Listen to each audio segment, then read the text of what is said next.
This is how I got my first paying member on Skool without an existing audience. Now, I'm making this video because I want to talk about the importance of focusing on your first sale over this idea of getting to 10K a month. We see it all over the internet, people talking about how to get to 10K a month, 20K a month, 30K a month. And I just want to put things into perspective for you guys, because most people who go through 4 years of college and spend tens or hundreds of thousands of dollars getting a degree, even they don't come out of college making 10K a month. So for people to think that they'll learn some business model and work for a couple months and magically hit 10K a month, it just doesn't make sense. So I encourage you to, rather than focusing on this 10K a month number, first focus on the first sale. Okay, there's a reason why if you follow business content or entrepreneurial type content at all, people talk about how it's a lot easier to go from 10K to 100K than it is to go from 1 to 10, right? And so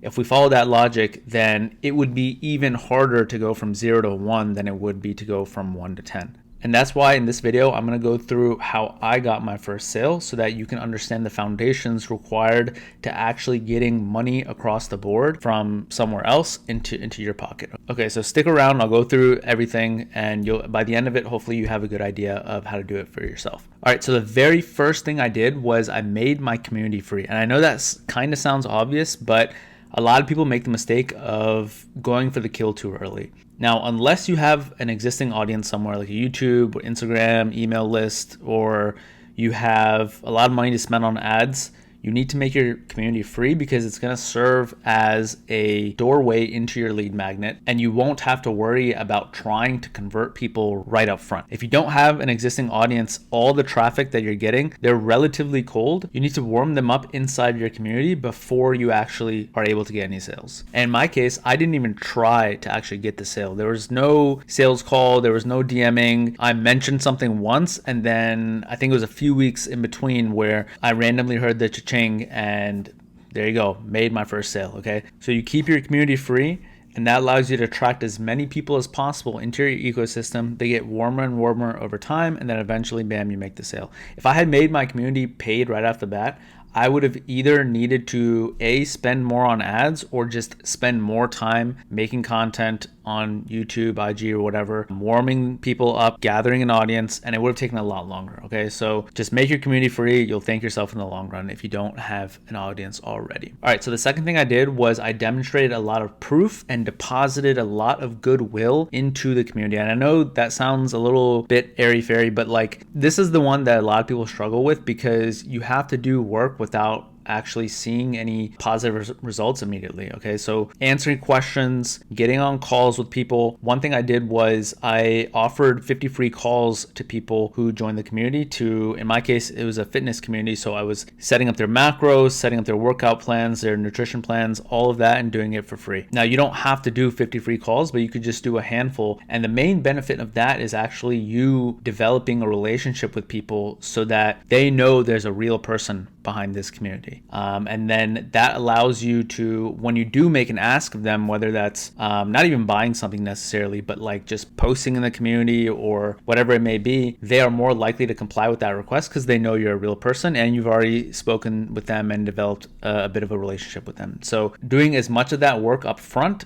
is going to help you a lot. I made sure I was constantly answering questions, and what that did was it demonstrated my own knowledge and authority in the niche and basically told people that I knew what I was talking about. Okay, so again, it's going to seem like it's a lot of work up front, but really this is what a community is about. It's an opportunity for you to interact with these people, for them to interact with each other. You'll build relationships, and this entire process is warming up the people, warming up the community, and positioning yourself as an authority. By the way, if you are interested in starting your own community and you just don't know what niche to pick or what you're an authority in, then click the link below. I have created a 10-minute decision test for determining what niche to build your own school in. You'll basically be asked a single question, and once you read the question, you'll be like, okay, that makes sense, because the parameters of the question force you to, out of all the things that you could possibly create a community for, it'll force you to narrow it down, and then there's a couple of follow-up questions that'll force you to trim it down to just one.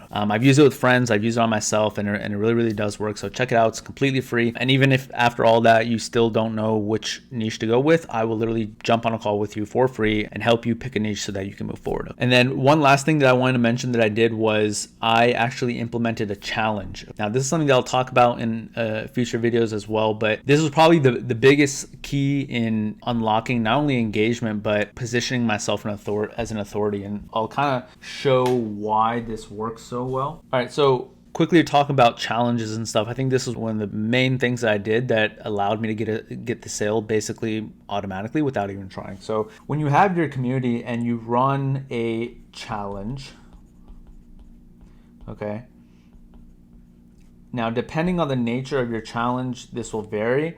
But like I said, I'll talk about how to structure challenges and stuff like that in a future video.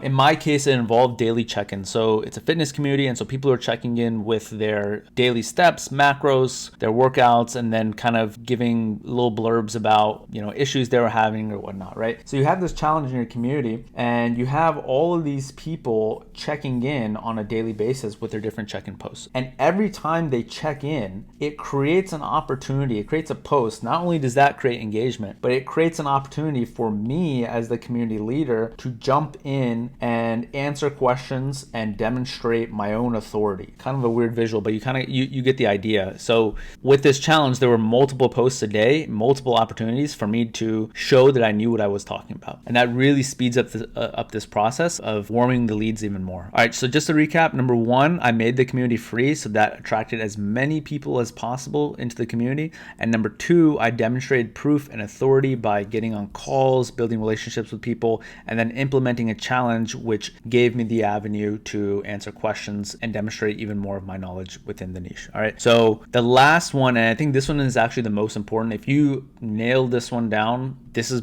pretty much going to solve all your problems. And so what I did was I made it, if we kind of do it 80-20, 80% of my effort went towards getting traffic. Okay? And I know if you've been in the game at all, you know that traffic is the number one issue at the beginning.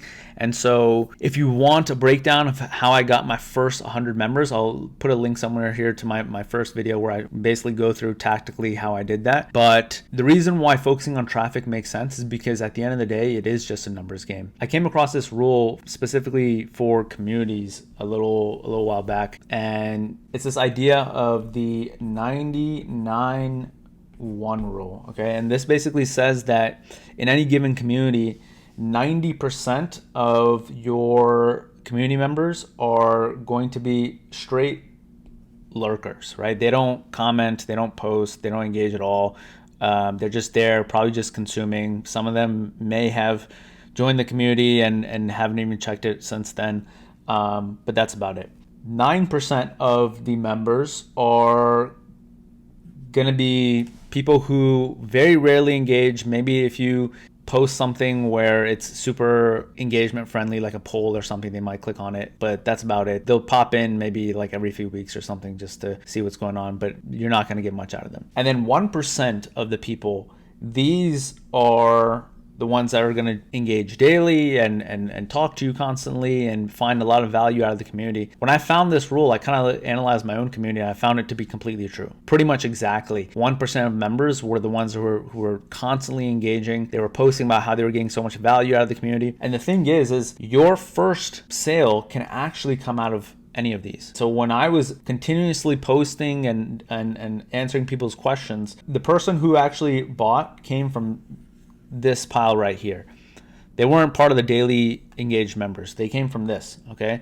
So this is why focusing on traffic is going to help you a lot, because this rule does apply. And so it does become a numbers game where you just need to get enough traffic and then enough members to get to a point where you have these, most of your sales are probably going to come from this group right here. So you need to get to a point where there's enough people in there where the sales kind of start coming automatically, okay? And this is even without making an ask. If you actually start to DM people and get on sales calls, then the sales become a lot easier. But the reason why I made this video is just when you focus on the fundamentals and growing a community, getting traffic, doing the things right, talking to people, building those relationships, the sales come automatically, okay? All right, so just to recap, number one, made the community free. Number two, continuously provide value in the community, demonstrate proof. You can do this with challenges, getting on calls, And number 3, put the majority of your effort on getting traffic by whatever means necessary. Okay, it's just a numbers game. All right, that's all I had in this video. If you are on the fence about starting a Skool community and you don't know what niche to pick, then like I said, I have a 10-minute decision test where when you walk through it, by the end of it, you will have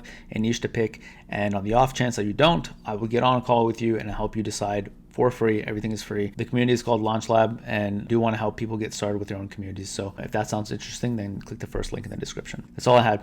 Peace.